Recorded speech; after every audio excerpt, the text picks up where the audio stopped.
The train ticket was already in her hand when Cecil Morgan found out the truth. Esther Alden stood in the middle of his kitchen, still wearing the borrowed blue dress that belonged to a woman named Clara Holt, a woman who had never arrived in Redemption, Texas, and never intended to. The fabric hung slightly loose at the shoulders and pinched at the waist because it was not her dress. It had never been her dress, just as the name she had given in her letters had not been entirely her own story. She held the one-way ticket from Redemption to San Francisco between two fingers, and she could not look at him. She could not look at the man who had driven his wagon 4 miles in the October dust to fetch her from the station, who had said nothing when she stepped off the train looking like she had slept in her clothes for 3 days, who had simply taken her single battered trunk and loaded it as if she weighed no more concern than a sack of grain. Cecil Morgan was not shouting. That was somehow worse. He stood in the doorway with his hat in his hand, his jaw tight, his gray eyes moving from the ticket to her face and back again, and the silence between them was the kind that had weight and texture and the power to crush a person clean through. "You were leaving," he said. It was not a question. "I was thinking about it," she admitted, and her voice was steadier than she had any right to expect. Before he stopped. He pressed his lips together, the hat brim crumpled under his grip. "You were going to walk out of here without telling me a single true thing about yourself." Esther set the ticket on the table.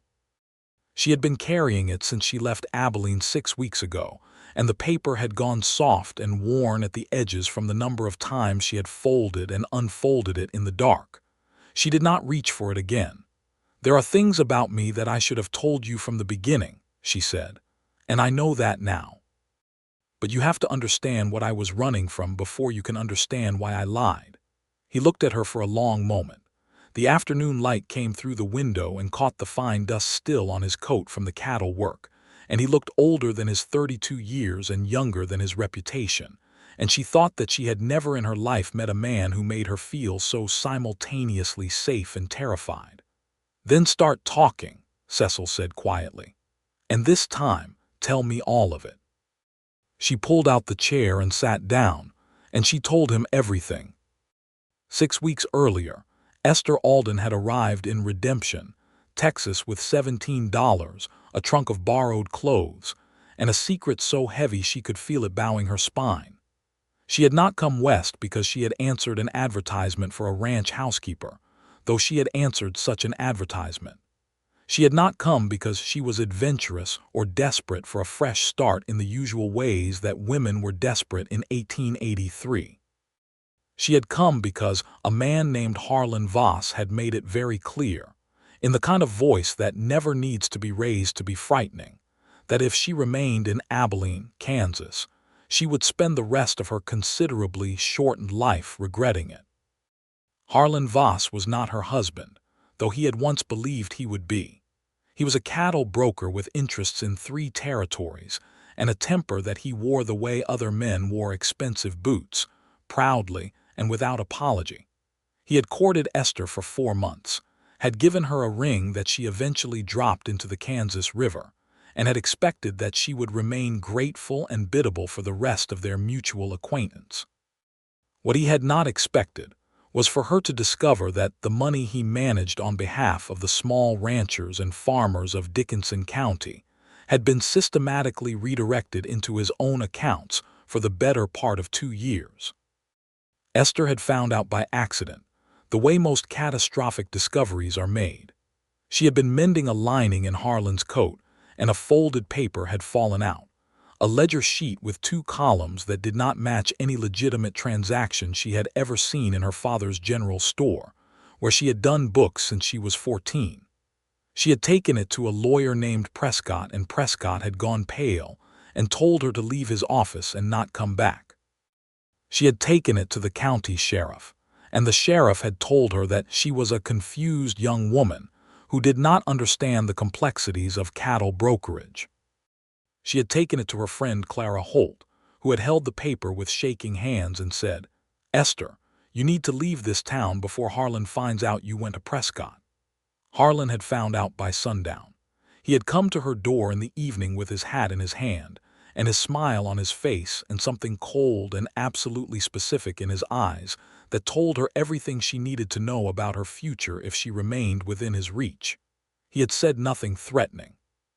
He had been perfectly civil, perfectly charming, perfectly clear. And Esther had sat across from him with her hands folded in her lap and her heart hammering like a loose shutter in a windstorm, and she had smiled back, and she had said yes to everything he said, and she had spent the night packing. Clara had been the one who found the advertisement. Cecil Morgan, rancher, Redemption, Texas, seeking a capable housekeeper for a working cattle ranch. References preferred, fair wages, separate quarters provided. Clara had also been the one who pointed out that Harlan Voss had connections as far south as Dallas, which meant that anywhere in Kansas or the Indian Territory was effectively closed to Esther. Texas was farther. Farther was better. The borrowed dress had been Clara's idea as well. "If anyone is watching the station," Clara had said, pressing the blue dress into Esther's arms, "you look nothing like yourself in this. You look like a merchant's wife from Topeka."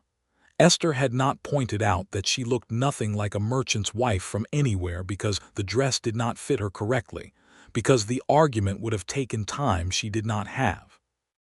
She had taken the dress and the ticket, and she had written to Cecil Morgan using her real name because she could not think quickly enough to invent another one. And she had told him she was an experienced housekeeper from Abilene with good references, and both of those things were at least approximately true.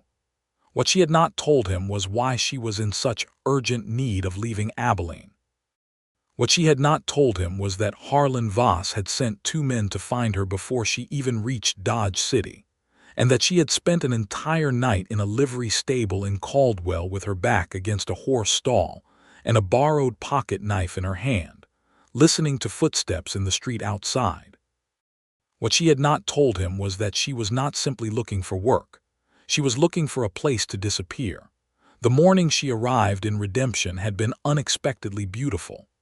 The Texas sky in late September has a particular quality of light that is nothing like the sky over Kansas, a deeper blue, a more absolute kind of clarity, as if the air itself had been wrung dry and stretched tight.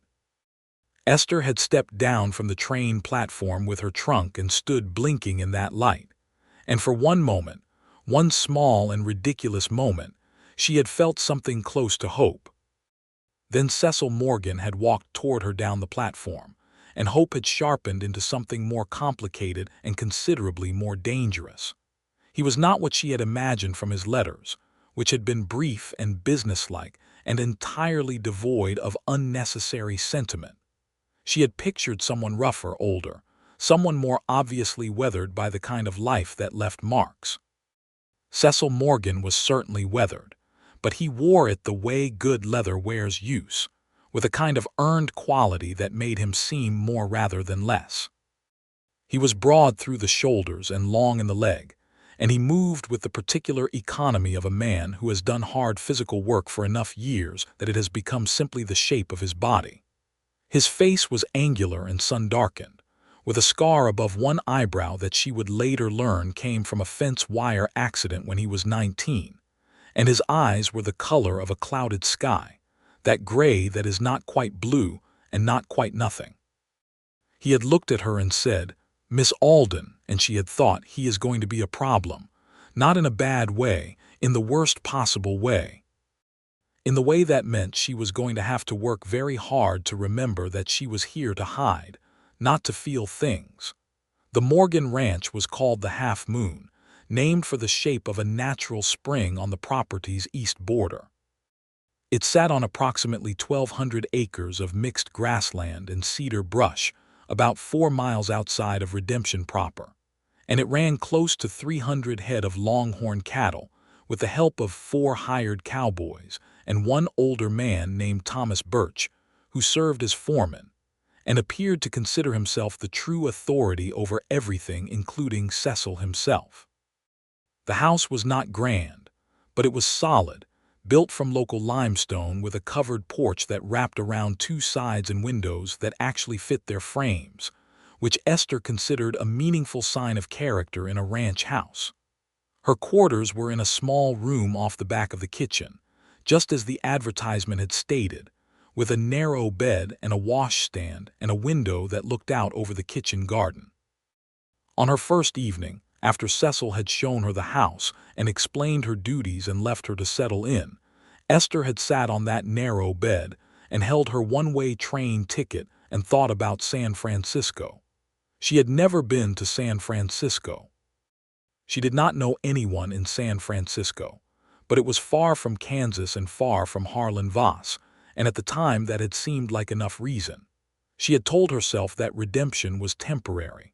She would stay long enough to save some money, long enough for Voss to stop looking, and then she would use the ticket and disappear again, this time to somewhere with an ocean between herself and her dark past. She had not counted on Cecil Morgan being the kind of man he was. The first week, she had kept her distance. She did her work with the brisk competence she had always brought to any task. She cooked the meals and kept the house and managed the kitchen garden, and she spoke to Cecil only when practical necessity required it. He asked her no personal questions. He was courteous, punctual at mealtimes, and completely unreadable, which she told herself was ideal. An unreadable employer was a comfortable distance. A comfortable distance was safety. On the 8th day, one of the calves got into the feed store and created a spectacular disaster that required 3 hours of cleanup, and Cecil had been in the middle of it before she had even understood what was happening. He had looked over at her with hay in his hair and manure on his boots and said, "I don't suppose you know anything about cattle," and she had said, "I know they are apparently very determined," and he had laughed. Just once, brief and honest, and it had changed the shape of his face entirely. She had thought about that laugh for the rest of the day. By the second week she had learned that Cecil Morgan woke before dawn every day without fail, that he drank his coffee black and hot, and had opinions about the quality of biscuits that he expressed with great thoughtfulness, that he read when he had a spare hour, which was not often, from a modest shelf of books that included a dog-eared copy of David Copperfield, and a surveying manual, and a book of Texas land law that appeared to have been read nearly to pieces. She learned that he had built the Half Moon from nothing after his father died in 1876, leaving debts and 100 acres of unimproved land, that he had spent 4 years of brutal work expanding it to its current size, and that he felt a quiet, undemonstrative pride about it that was more eloquent than any speech. She learned these things not because he told her, but because she listened, and because Thomas Birch had no such reticence about discussing his employer once he had determined that Esther made a competent pot of coffee. She also learned, from the general store owner's wife in Redemption, that Cecil Morgan had been engaged once, 3 years ago, to a woman named Delia Crane, and that Delia Crane had left Redemption for Dallas with a traveling merchant and had not sent so much as a letter. The store owner's wife had told this story with the practiced sympathy of a woman who has retold a piece of town lore so many times that she has forgotten its edges are sharp. Esther had listened and thought about betrayal and about the particular way it leaves a mark that looks like composure from the outside. She understood that kind of scar. In the third week, something shifted. It was not one thing. It was the accumulation of small things that Esther, in her careful vigilance against feeling, had failed to account for. It was the way Cecil paused every evening when he came in from the range, just inside the kitchen door, and said something quiet and specific about the day, not small talk, not pleasantry, but something real. A problem with the south fence, a heifer that had been off her feed, the particular quality of the sunset over the mesa. It was the way he asked her opinion about things as if her answer genuinely mattered to him, as if the world she had access to from her kitchen window was worth consulting. It was the evening he found her trying to repair the kitchen garden gate that had come unhinged, and instead of taking over, he crouched beside her and asked what she thought the problem was, and then they had fixed it together on their knees in the dirt while the light went gold and long across the yard. It was the evening he had come in from a hard day and sat down at the kitchen table with his hands flat on the wood, and she had set a cup of coffee beside him without being asked, and he had looked up at her with an expression that she had no safe category for. "You're very good at this," he had said. "At making coffee," she said carefully. "At knowing when not to talk," he said, and she had understood that he was not diminishing her, that he meant it as the highest possible compliment, the acknowledgement that she understood the value of silence without needing to fill it. She had sat down across from him, and they had been quiet together for 20 minutes, and it had felt like something she had not had in years, the simple, solid comfort of another person's company without any demand attached. She had gone to her room that night and unfolded the train ticket and stared at it for a very long time. Then, in the 4th week, Harlan Voss sent a letter. She did not know how he had found her. She had been careful. She had told no one in Abilene where she was going, not even Clara, because she had not known herself until she boarded the train. She could only conclude that he had contacted the other ranches that had placed similar advertisements in the Kansas papers, working through them systematically, and that one of those letters had eventually led back to Texas. Harlan Voss was many things that were reprehensible, but he was not unintelligent. The letter arrived on a Tuesday morning with the rest of the post that Thomas Birch brought in from town. Esther's name was on the envelope in Harlan's unmistakable handwriting, that forward-slanting script that looked confident and felt like a threat, and she had taken it from the pile before Cecil could see it and gone to her room, and held it without opening it for a quarter of an hour. Inside, Harlan had been elegant and brief. He had noted that she was well situated in Texas. He had expressed his hope that she was finding the frontier air restorative. He had inquired, in the most civil and oblique terms, whether she had perhaps reconsidered the wisdom of her previous rash actions, and whether she understood that her continued silence on certain matters was the only insurance she had. He had not said that he would ruin her. He had not said that he would send men again.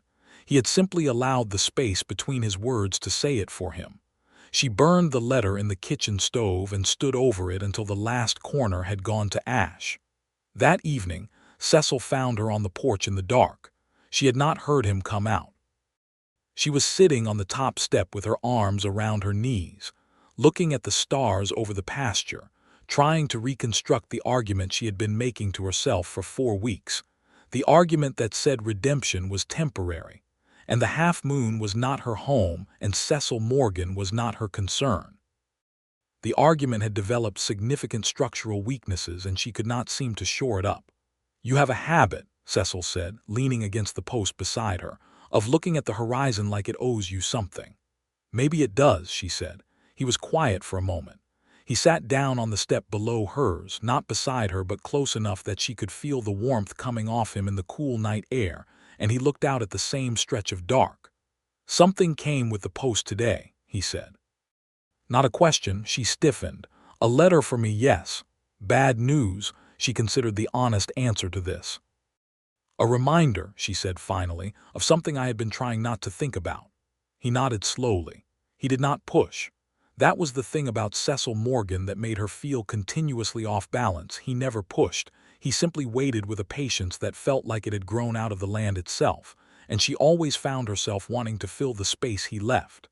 "There is a man," she said before she had consciously decided to say it, "in Abilene, someone I used to know. He is not a good man, and he has certain reasons to want to keep me in a particular kind of quiet." She felt him go still beside her. "Are you in danger?" he asked.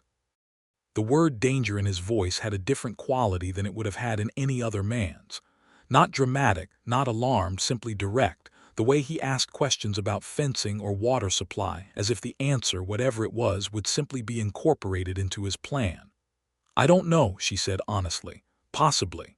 He was quiet again. The night settled around them, the distant sound of cattle, the wind in the cedar brush, the enormous indifferent stars. "All right," he said at last. She turned to look at him. "All right. We will deal with it," he said, and the we was so quiet and so absolute that she felt it like a hand on her shoulder steadying her. She wanted to cry, which was absurd. She had not cried since leaving Abilene, not when she hid in the livery stable in Caldwell, not when she sat alone on the train for 3 days watching Kansas become Texas, not when she burned Harlan's letter over the kitchen stove. She was not going to cry because a man she had known for 3 weeks said we in the dark. She said, "You don't know the whole story." "No," he agreed. "But I know enough to know that you're not the kind of person who courts trouble. Whatever it is, it came looking for you." She stood up and said good night and went inside, and she pressed her back against the inside of the kitchen door for a moment with her hand over her mouth. The 5th week brought a complication she had not anticipated. A man named Porter Givens arrived in Redemption, which was not unusual in itself. Men arrived in small Texas towns with some regularity in 1883, traveling salesmen, cattle buyers, drifters, land speculators, all the ordinary commerce of the frontier. But Porter Givens took a room at the Redemption Hotel and asked the hotel keeper several questions about local ranches and their employees, and the hotel keeper told Thomas Birch, because Thomas Birch was the hotel keeper's brother-in-law, and Thomas Birch told Cecil because Thomas Birch told Cecil everything, and Cecil told Esther at dinner on a Thursday evening in the same tone he used to discuss fence repairs. "Man in town," he said, "asking questions about people out here." Esther set down her fork. "Description," she said. He described Porter Givens. Medium height, narrow face, brown coat, hands that did not look like they had done manual work. Her stomach went cold and flat. "I know who he is," she said. "He works for Harlan Voss." Cecil ate another bite of his dinner. He seemed to be thinking. She had learned that this was what his thinking looked like, perfectly ordinary activity conducted over an internal process that was much more active than it appeared. "Do you want to tell me everything?" he said. She told him. Not everything, not that night, but the shape of it, the ledger sheet, the lawyer Prescott, the sheriff who had not helped, Clara Holt in the borrowed blue dress, the night in the livery stable. She told him with her hands flat on the table and her voice level, because she had found that keeping her voice level was the only way she could tell difficult things without fracturing in the middle. Cecil listened without interrupting. When she finished, there was a long silence. "This evidence," he said, "the ledger sheet, do you still have it?" She had, in fact, kept a copy. She had copied the figures that night in Abilene before taking the original to lawyer Prescott, because she had grown up keeping books, and she understood that original documents in other people's hands have a way of disappearing. The copy was folded and tucked inside the binding of the surveying manual on his bookshelf, which she had chosen because it seemed like the last place anyone would look for anything personal. She retrieved it and spread it on the table between them, and Cecil studied it for several minutes with the focused attention he gave to land documents. Then he said, "These look like 2 sets of accounts being run on the same transactions." "That is exactly what they are," she said. "This is fraud," he said. Against ranchers, she confirmed, "in Dickinson County, Kansas." He looked up at her across the table, and there was something in his face that she could not quite name, a kind of calculation that was also something warmer. He said, "Do you know a man named Thomas Reeve?" She did not. "He does. He was sheriff of Dickinson County for 6 years before he moved down to Texas. He runs a small ranch outside of Waco now, and he has connections to the federal marshal's office." Esther stared at him. "You were waiting for the right moment to tell me this," she said. "I was waiting for you to trust me enough to tell me what was actually going on," he said, and his voice was entirely without reproach, which somehow made it worse and also better simultaneously. The next morning, Cecil rode into Redemption and sent a telegraph to Thomas Reeve in Waco. Porter Givens spent 2 more days at the hotel asking questions that no one in Redemption answered usefully, because Cecil had spoken quietly to Thomas Birch, who had spoken to several others, and the small community of Redemption had collectively decided not to be helpful. On the 3rd day, Porter Givens left on the noon train. presumably to report back to Harlan Voss that Esther Alden had not been located, or that she had already moved on, or whatever conclusion his fruitless inquiries had led him to. Esther watched the train pull out from behind the curtain of her small window and breathed for what felt like the first time in a week. What she did not breathe about, because breathing required not thinking about it, was what had happened on the evening before Porter Givens left. She had been up late, unable to sleep, sitting at the kitchen table with a lamp and the copy of the ledger sheet, going through the figures again for the 100th time. Cecil had come downstairs in his shirt and pants and boots, not fully dressed for outside, not yet ready for bed, the particular in-between state of a man who cannot sleep either. He had sat down across from her without ceremony, and they had gone through the figures together. And at some point in the middle of a discussion about the accounting method Voss had used to disguise the transfers, their heads had been bent over the same paper and their hands had been close together on the table, and she had looked up and he had been looking at her, not at the paper, just at her, with an expression that made her forget whatever she had been about to say. She had said, "Cecil." He had said, "I know." Just that. Not an explanation, not a declaration. Just an acknowledgement of the whole complicated situation between them, the hidden motive she had arrived with, the forced choice she had made when she took this position, the secrets she had been keeping, and the fact that none of it seemed to have changed the way he looked at her in the slightest. She had stood up abruptly and said good night and gone to her room and sat on the edge of her narrow bed, and it was then, in the silence of that moment, that she had taken the train ticket out and held it and looked at it seriously for the first time in 2 weeks. San Francisco.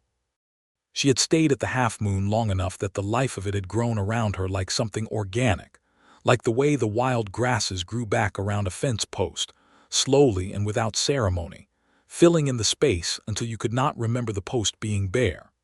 She knew the sound the house made in the wind at night. She knew which of the cowboys, a young man named Sam, was quietly in love with the baker's daughter in town and would turn shy and elaborate in his speech whenever Esther mentioned her. She knew that Thomas Birch had a photograph of a woman in his coat pocket that he had never explained and probably never would. She knew that the Half Moon's best cattle dog, a black and tan animal named Duke, slept against the kitchen door at night and would scratch twice to be let out at 4 in the morning with mathematical reliability.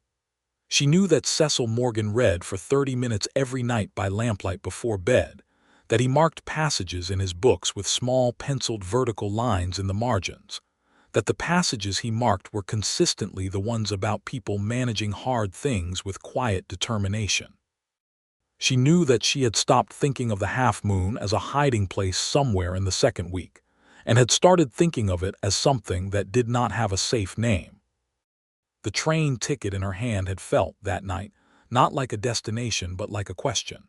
She had put it in her dress pocket and gone to sleep. The day after Porter Givens left, Cecil received a reply to his telegraph from Thomas Reeve in Waco. Reeve knew Harlan Voss by reputation and by one previous investigation that had not gone anywhere for lack of evidence. He was extremely interested in the copy of the ledger sheet. He would travel to Redemption at the earliest opportunity to speak with Esther directly, and he had already made contact with a federal marshal in Kansas City who had been building a case against several cattle brokers in the territory. Esther read the telegraph message 3 times. Cecil watched her from across the kitchen. This could actually work, she said, and she heard the astonishment in her own voice. It always could, he said. You just needed someone in your corner, she looked at him. You did all of this in a day and a half. I sent 1 telegraph, he said, with the particular modesty of a man who is aware that the modesty is not entirely accurate. Cecil, she said. Esther, he said. It was the first time he had used her first name, and she felt it in her chest like the strike of a match, small and immediate and capable of becoming something that could not be controlled. She said, I should tell you something.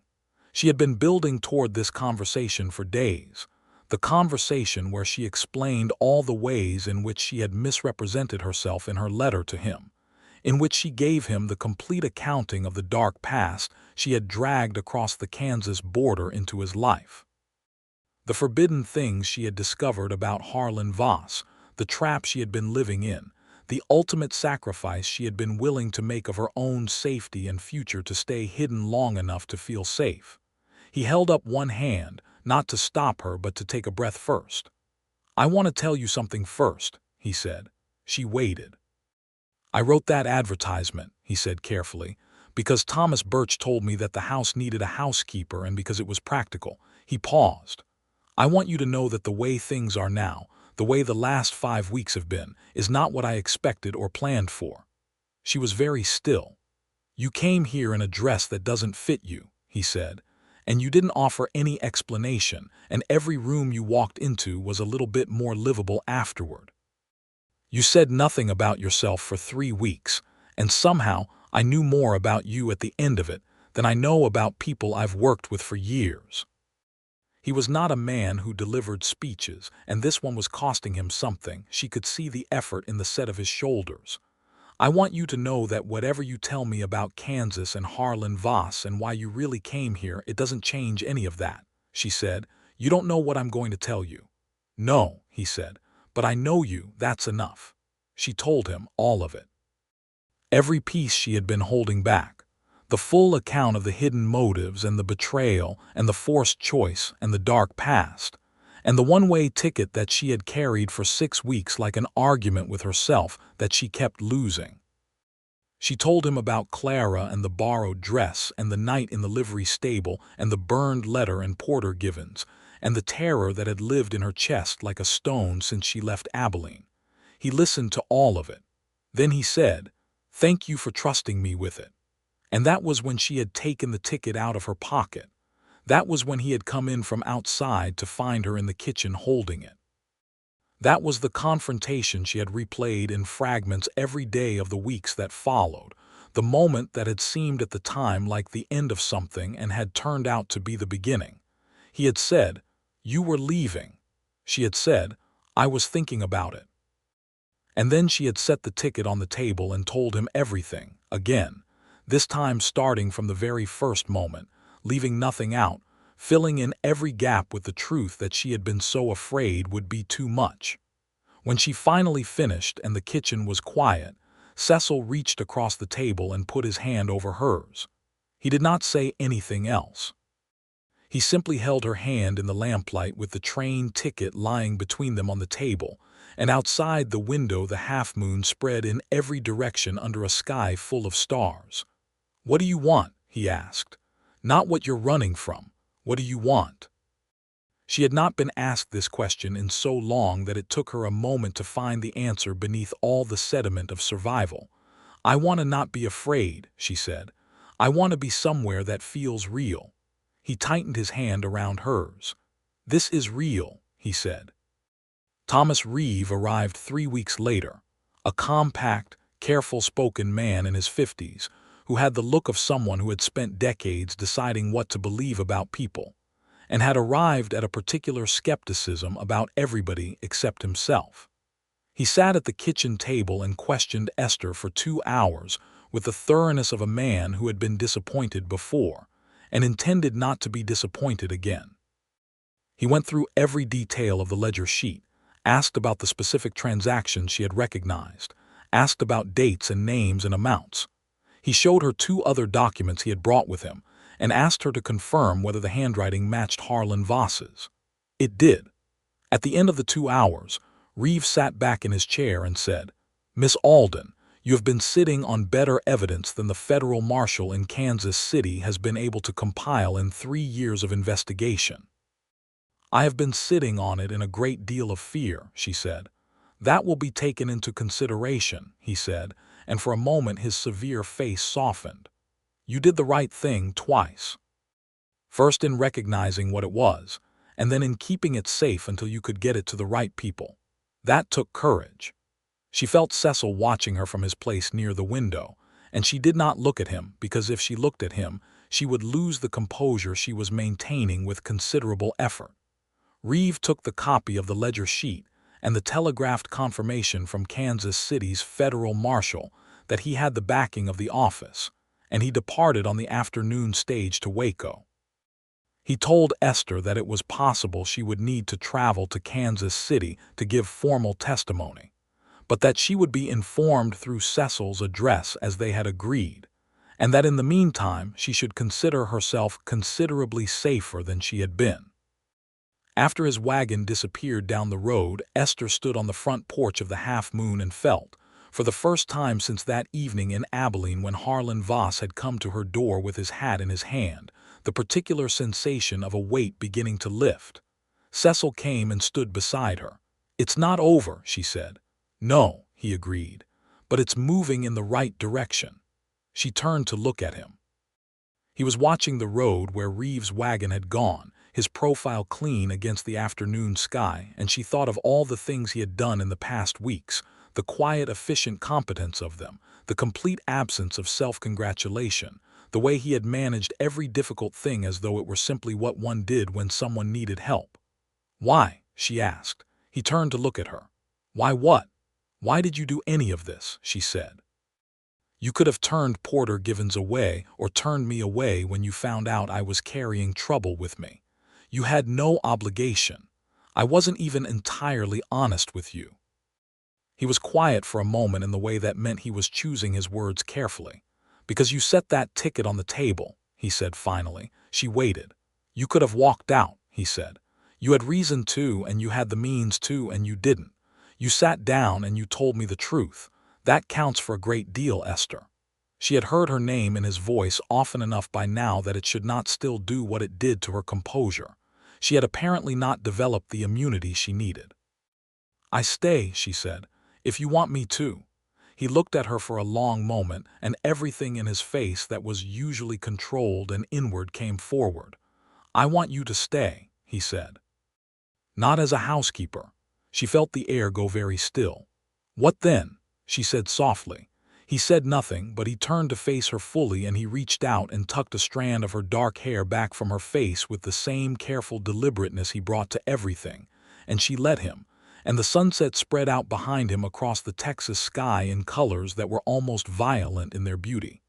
"We could start there," he said, "and see where it goes." Where it went was, in the way of real things, both simpler and more complicated than the story she had been telling herself. It was not an immediate grand romance of declarations and swept-up moments, because Cecil Morgan was not a man given to grand declarations, and Esther Alden had been frightened for so long that trust came back to her in small increments, like warmth returning to cold fingers, not all at once but 1 degree at a time.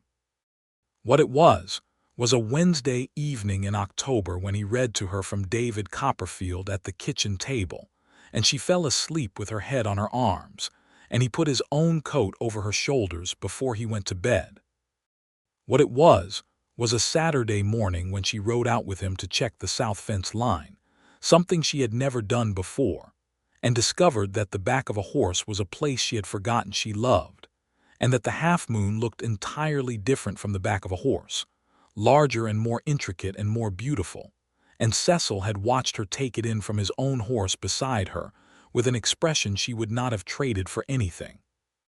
What it was the conversation they had on a cool November evening, when she finally told him everything about her father's general store in Abilene, about growing up keeping the books and learning the accounts, and developing the particular instinct for numbers that had eventually led her to recognize what Harlan Voss was doing, about her father dying of a fever 3 years ago, and the store being sold to pay debts, and the world she had known becoming suddenly provisional.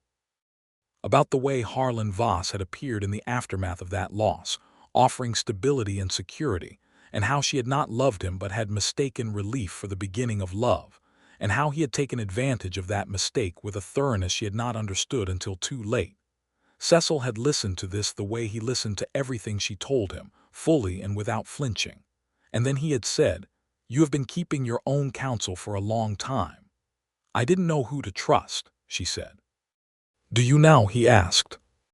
She looked at him across the table in the lamplight, this man who had taken her in without question, and fixed the problem she had brought to his door and asked nothing in return except the truth, and she said, "Yes." He reached across the table and took her hand again. He had done this before, briefly, practically, as a gesture of comfort or reassurance, but this time he held it and turned it over and looked at her palm as if it were something he found interesting, and she let him look, and the silence was the kind they had made together a dozen times by now, warm and without edges. "Esther," he said, not looking up from her hand. "Cecil," she said. He looked up. "I want to say something, and I don't want you to feel obligated to answer it tonight." "All right. I have not been interested in a future with anyone since Delia Crane," he said, "and I had gotten fairly comfortable with the idea that I was not going to be." A pause. "I am not comfortable with that idea anymore." She felt the warmth that had been building in her chest for weeks become something more specific, more named. "I would like an answer before too many more nights have passed," she said.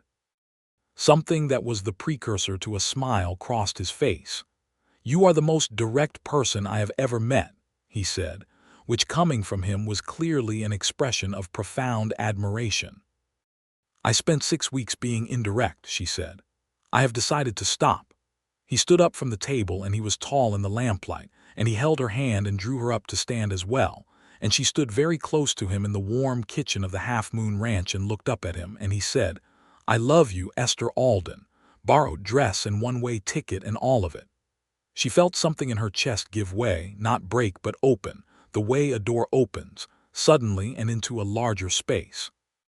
"I love you too," she said. "Fence scars and surveying manuals and everything." He kissed her then in the kitchen in the lamplight, with the wind outside and Duke scratching at the door to be let in, and it was a very good kiss, careful and absolute simultaneously, the kind that does not make promises it does not intend to keep. Duke scratched again. Cecil pulled back, looked at her, and then laughed, the same honest and transforming laugh she had heard the first time over the calf in the feed store, and she laughed too, and he let the dog in, and the three of them occupied the kitchen in the satisfying ordinariness of a particular kind of happiness. November became December.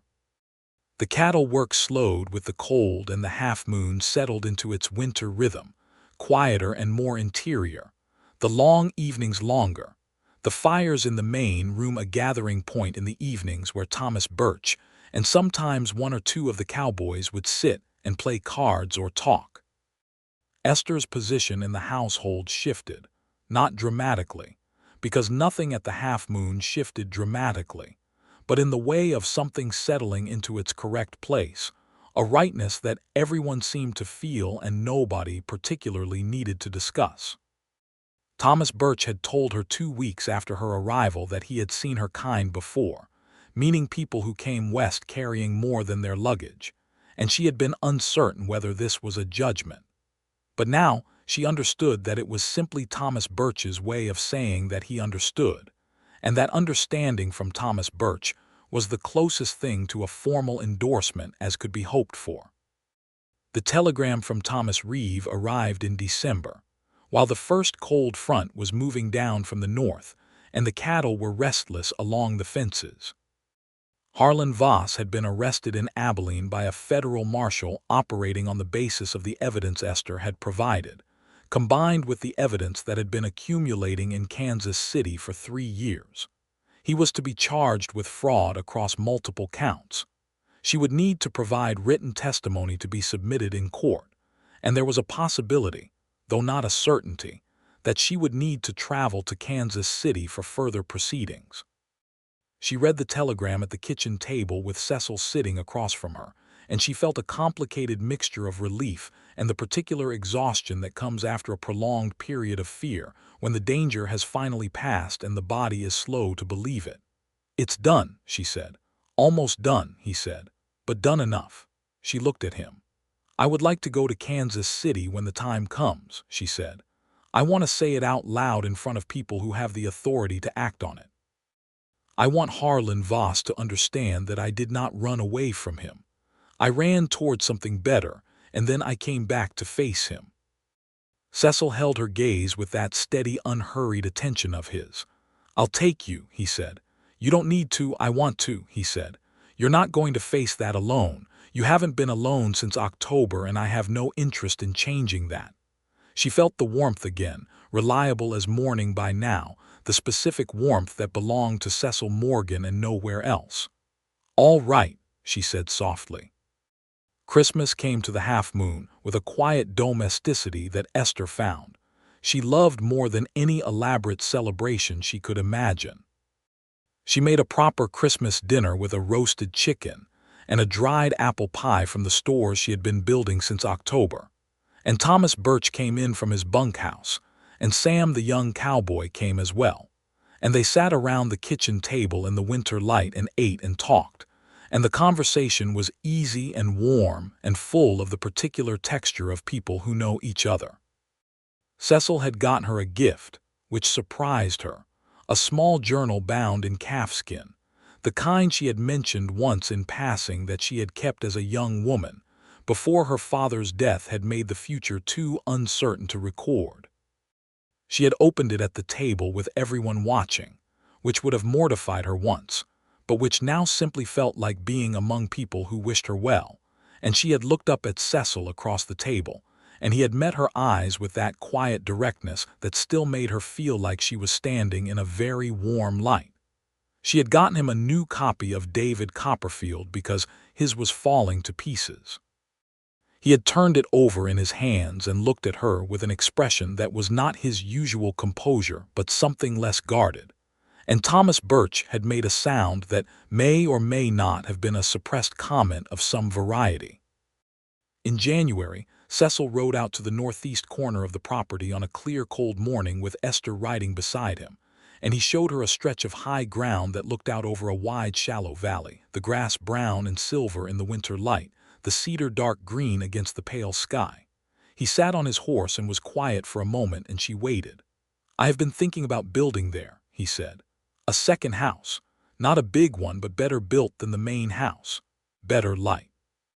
Better kitchen," a pause, "for a family if one were going to be started." She was very still on her horse. "Is this a proposal?" she asked. "It is a conversation," he said carefully. "That is very close to being a proposal, and I wanted to gauge your interest before committing fully." She looked at the high ground. She looked at the valley below it. She looked at the winter sky over the half-moon, which was her sky now as much as anyone's, which was hers in the way that things are yours when you have put yourself into them over months of actual living. "Cecil Morgan," she said, "after everything we have been through in the last 4 months, if you do not ask me directly right now, I will be very surprised." He looked at her. The faintest color had come into his face above the collar of his coat. "Esther Alden," he said, "will you marry me?" "Yes," she said immediately. "Obviously yes." He turned his horse toward hers and leaned across the space between them and kissed her, briefly and then less briefly, and somewhere behind them Duke, who had followed them out, broke into a run through the dry grass after something only he could see, and the morning went on around them, practical and enormous and full of the specific grace of things that are actually real.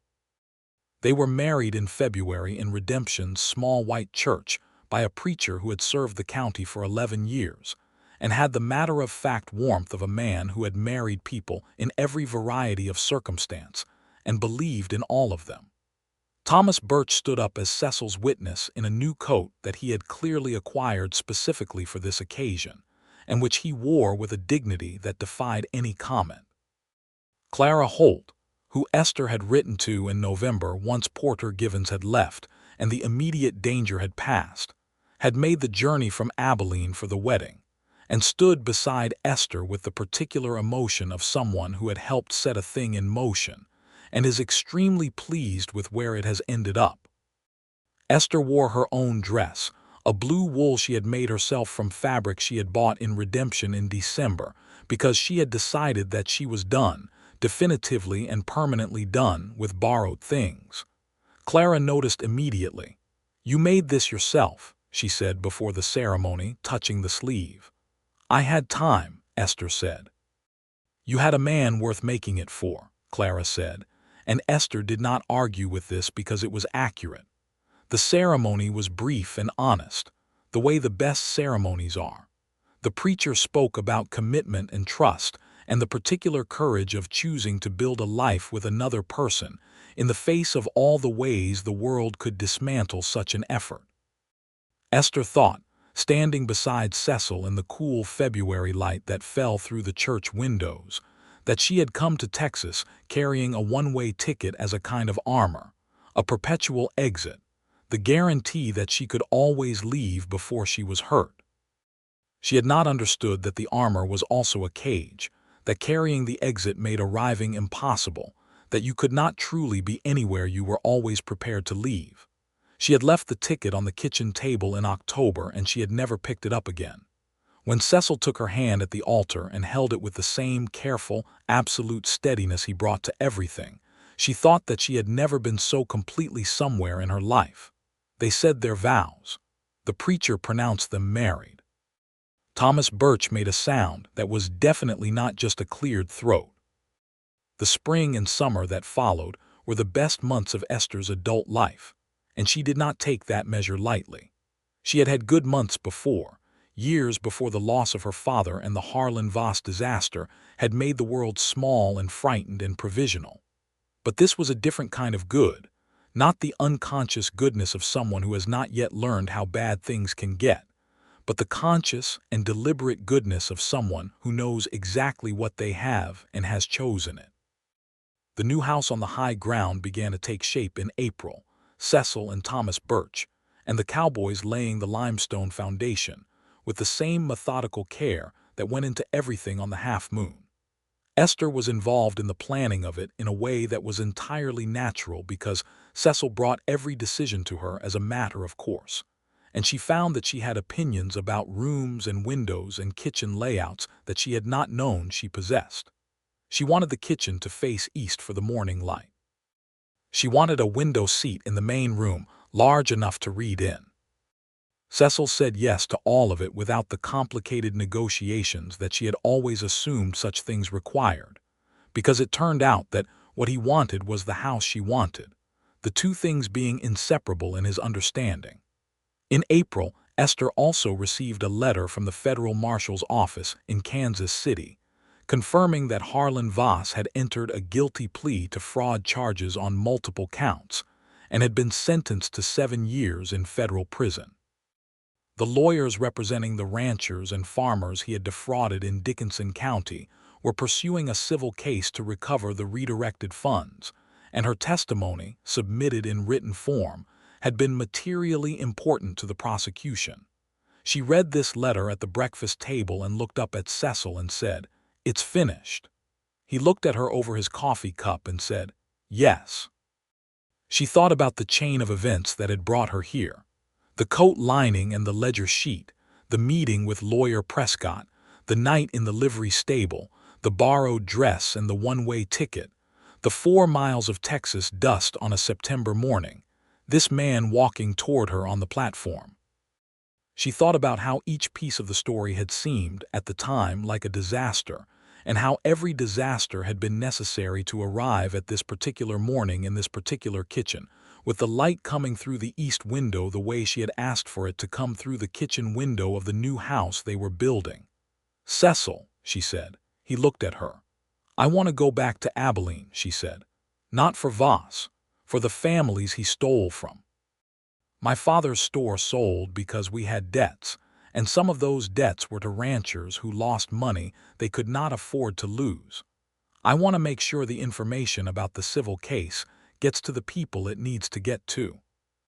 He set down his coffee cup. He was quiet for a moment. "When," he said, "when the new house is roofed," she said, "we could go together. I can show you where I come from and introduce you to the town that made me, and we can come back." He looked at her for a moment and then he said, "Clara Holt could probably use a visit." "She could," Esther agreed. They went to Abilene in June, the two of them on the train from Redemption, sitting side by side in the car as the Texas landscape opened into the Kansas plains, the grasslands rolling in every direction under a sky that was wider than any she had seen in months, enormous and pale and indifferent in the way the Great Plains sky is indifferent, not hostile, but simply vast. She pointed out landmarks to him as they passed.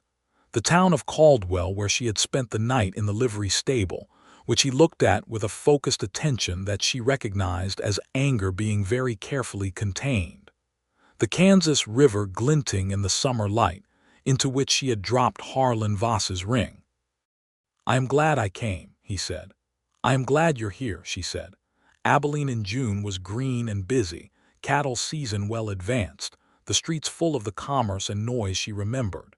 She moved through it with Cecil beside her and felt simultaneously the person she had been when she left and the person she had become, the two Esthers walking the same streets 8 months apart, separated by everything that had happened between them.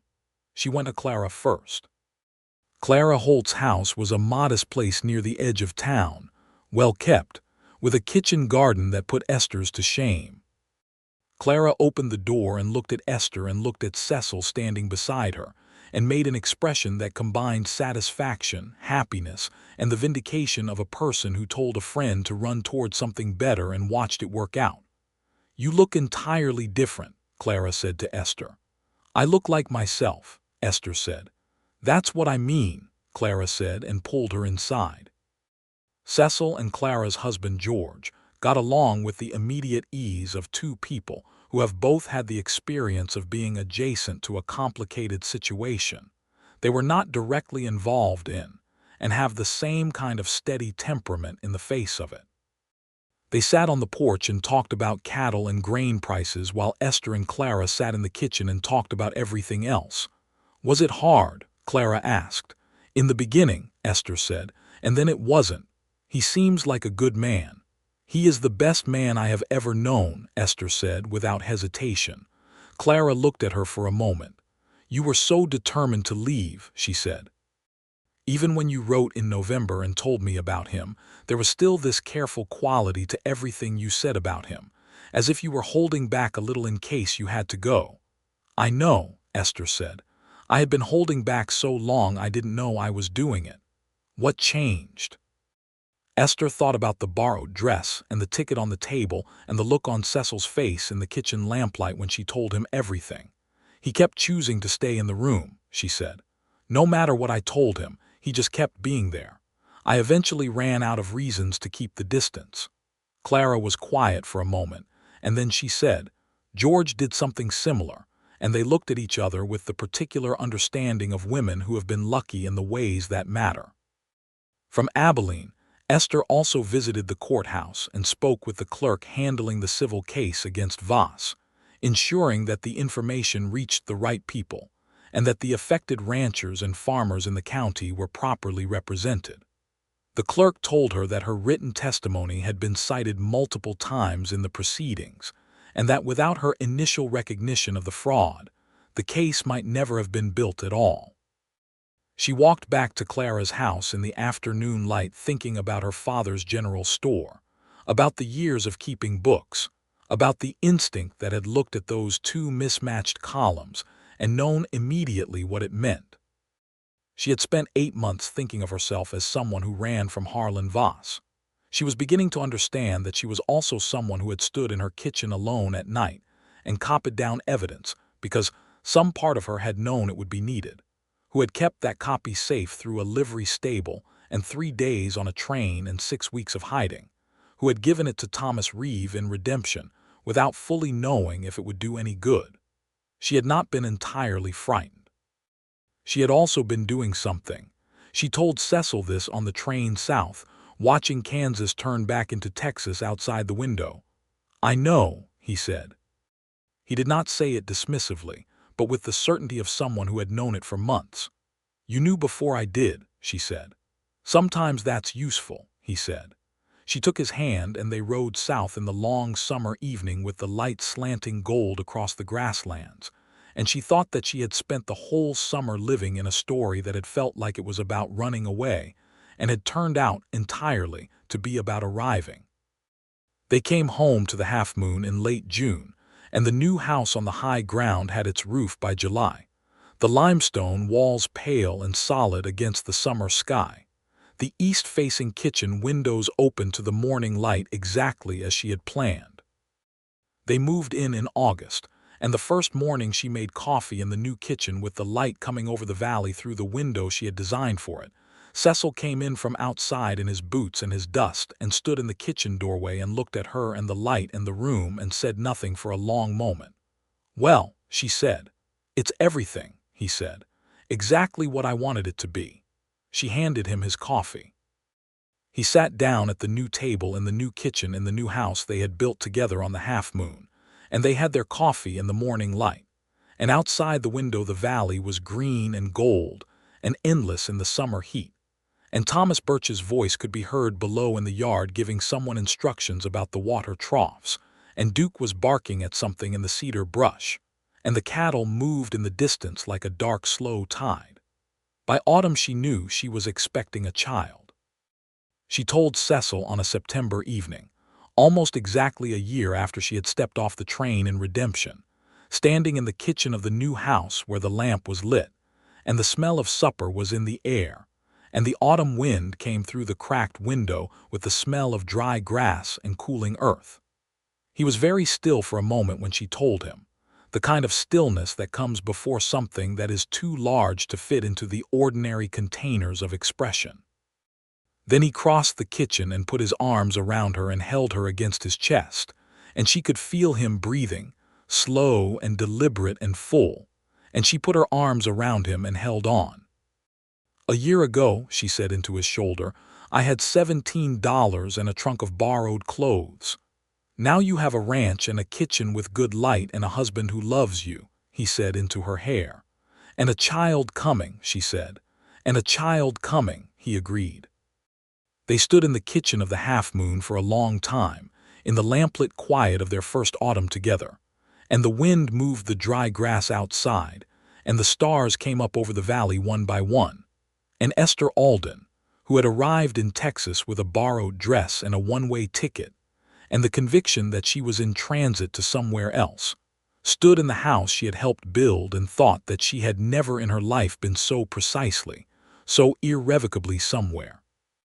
The winter was a good one, cold and clear, with heavy frosts that turned the cedar silver in the mornings and made the water troughs work against them, but the cattle came through well, and the half-moon's accounts were strong.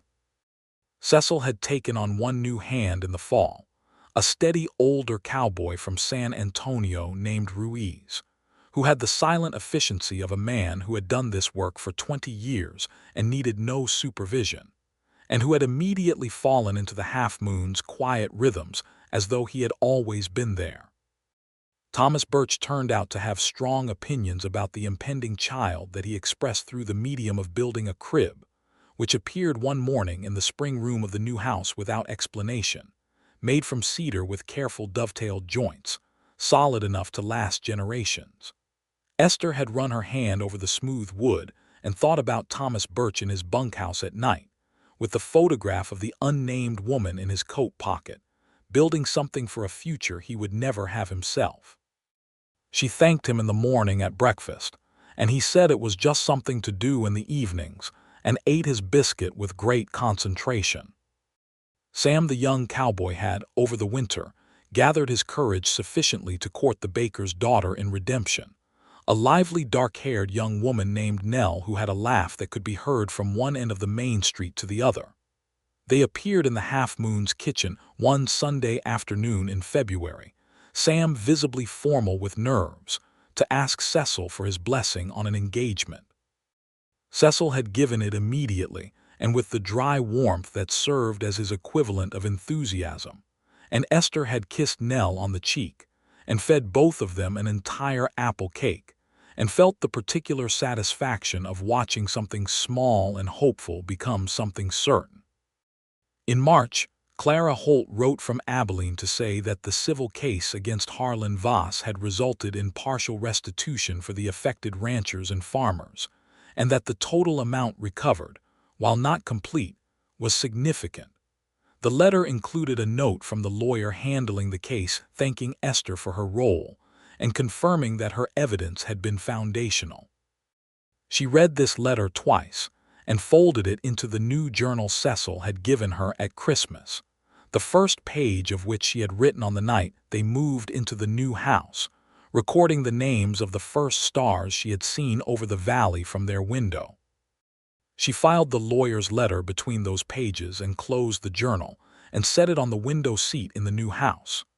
Spring came early to the half-moon that year, the grasses greening by mid-March, the cattle heavy with calves, the days lengthening into long, sweet evenings where the light stayed until almost 8 and turned the whole valley into something that looked painted. Esther's pregnancy was going well, the child due in May, and she moved through the spring days with the particular ease of someone who has resolved the great outstanding questions of her life and is living inside the answer. She and Cecil rode out together on Saturday mornings when she was still comfortable on horseback, taking the long route around the property's perimeter that gave them the best view of the whole. The half-moon from its borders looked exactly like what it was, a piece of land that had been worked and tended with great care over years, not ostentatious, not sparse, simply well and properly inhabited. The limestone fences straight and solid, the water troughs clean, the cattle in good condition, the grass managed well. "Your father would have approved," Esther said one March morning, looking out over the south pasture. Cecil was quiet for a moment.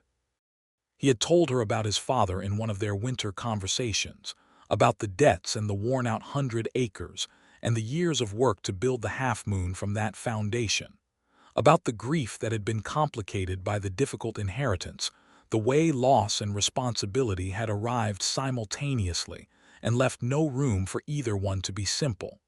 "He would have approved of you," Cecil said. "That's what he would have cared about." She looked at him on his horse in the morning light, this man she had been afraid of and afraid for and afraid without, this man who had been patient and steady and completely, utterly himself from the first moment on the platform, and she thought that she would spend the rest of her life being grateful that a calf got into the feed store on her 8th day at the half-moon and made him laugh. Their son was born on the 3rd of May, 1884, on a warm night with a south wind coming through the bedroom windows and the cedar brush moving softly in the yard below. He arrived with a particular emphatic opinion about the whole business, loud and complete and entirely himself from the first moment, and Cecil held him in the lamplight with an expression that Esther would later be unable to fully describe, something that had passed beyond the usual categories into a register that did not have a common name. They named him William Thomas Morgan, William for Esther's father and Thomas for the man who had built the crib that stood in the corner of the room, who had been sent for at 2 in the morning by Sam, and had arrived from the bunkhouse with his hat in his hand, and had stood in the hallway outside the bedroom door for the entire labor, with the focused and silent presence of someone standing guard over something precious. When Cecil brought the baby out to the hallway to show Thomas Birch, the old foreman had looked down at the small red face and said, with great quiet, "Good." Then he had put his hat back on and gone back to the bunkhouse, and Cecil had reported afterward that there had been something in his face that looked very much like the attempt not to cry, though Thomas Birch would have categorically denied this under any circumstances. In the weeks after William's birth, the half-moon settled into a new configuration of itself, deeper and more inhabited than before. The mornings had a different quality now, the particular texture of a house with an infant in it, both exhausted and alive in a way that ordinary exhaustion does not produce. Cecil was unexpectedly capable with the baby in the practical ways that the work of ranching had apparently prepared him for, competent and unhurried, and fascinated in the way of a person encountering something entirely new that they find they have strong instincts about. Clara visited in June, arriving on the redemption stage with a basket full of baby clothes and the expression of a woman fully prepared to be right about everything. She held William and looked at Esther over his dark head and said, "I knew." "You did," Esther agreed. "When you stepped off that train in Abilene wearing my dress," Clara said, "you had the look of someone about to find out what they were made of." "I had the look of someone wearing an ill-fitting dress," Esther said. "Same thing," said Clara. On an evening in late June, when William was 6 weeks old and sleeping in the cedar crib, and the summer evening was long and golden over the valley, Esther and Cecil sat on the porch of the new house on the high ground and watched the light move across the half-moon below them, the slow amber of it shifting over the grass and the fences and the ordinary beautiful working life of the place. Cecil had his arm around her, and she had her head on his shoulder, and the valley below them was full of the specific sounds of a summer evening on the Texas plains, insects and cattle, and the distant sound of Sam and Nell's voices from the direction of the bunkhouse where they had taken to sitting in the evenings, and the wind in the cedar brush, and Duke sleeping in the patch of shade at the corner of the porch. "Esther," Cecil said. "Yes," she said, because this was a habit they had developed, answering before the question was asked, because between them the questions were usually known before they were spoken. "Are you happy?" he asked. She considered this question with the full attention it deserved, the same attention she had given to the figures in Harlan Voss's ledger sheet, the same attention she had given to Thomas Reeves' questions, the same attention she had given to the view from the high ground when Cecil had first shown it to her in the winter before everything was built. She thought about the borrowed dress and the one-way ticket, the livery stable in Caldwell and the letter she had burned, the kitchen table at 2 in the morning and the quiet man across from her who had said we and meant it.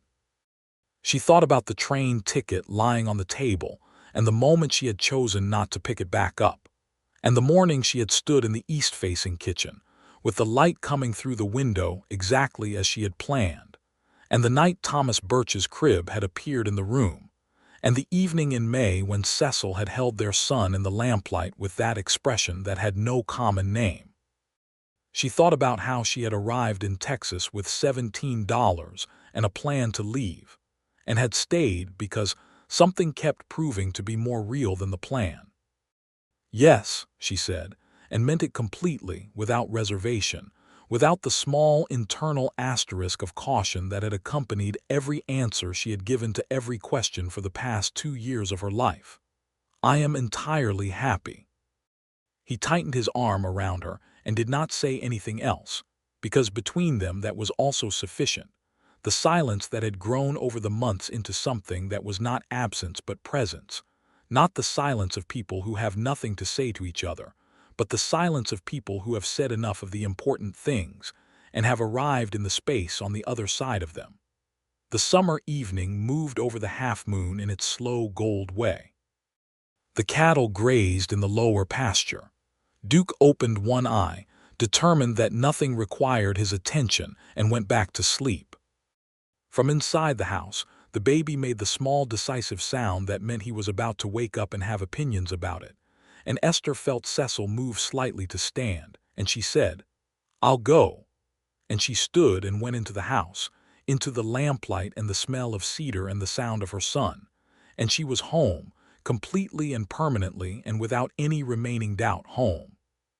2 years later, on a bright spring afternoon in 1886, Esther stood in the same kitchen with the same east-facing window and watched the valley below the house go green with the early grass, William running in the yard below with Duke, in the particular heedless way of small children who have not yet learned the difference between fast and too fast. Cecil came through the kitchen door and hung his hat on the peg and looked at her and at the expression on her face and said, "What?" She turned from the window and looked at him, this man who was the shape her life had taken, who was in the grain of every ordinary and extraordinary thing that had happened to her since she stepped off a train in Redemption, Texas, with a borrowed dress and a ticket to somewhere else. "We are having another child," she said. He came across the kitchen and took her face in his hands, carefully, the way he had always touched her, with that same deliberate attention that was its own kind of tenderness, and he kissed her forehead and she put her hands over his, and outside the window William shrieked with the joy of running and Duke barked twice, and the half-moon spread out below them in the afternoon light, whole and real and entirely theirs. "A daughter this time, perhaps," Cecil said against her hair. "Or another son," she said. "Either way," he said. "Either way," she agreed. And the spring light moved across the valley of the half-moon, and Thomas Birch's voice came up from the yard below telling William not to run near the horses. And somewhere in Abilene, the families that Harlan Voss had stolen from were rebuilding on recovered ground. And Clara Holt was writing a letter that would arrive next week full of news and good wishes. And the new surveying manual on the shelf had penciled marks in the margins.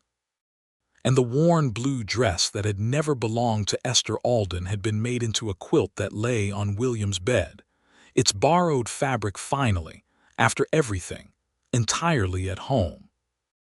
Esther Alden Morgan stood in her kitchen with her husband's hands warm on her face, and the morning light coming through the window she had designed for exactly this purpose. And the story that had begun with a flight and a deception, and the particular courage of someone with no good options had arrived, fully and without remainder, at the place it had been traveling toward all along. She had come to Texas with borrowed things and the conviction that she was passing through. She had stayed because something turned out to be true.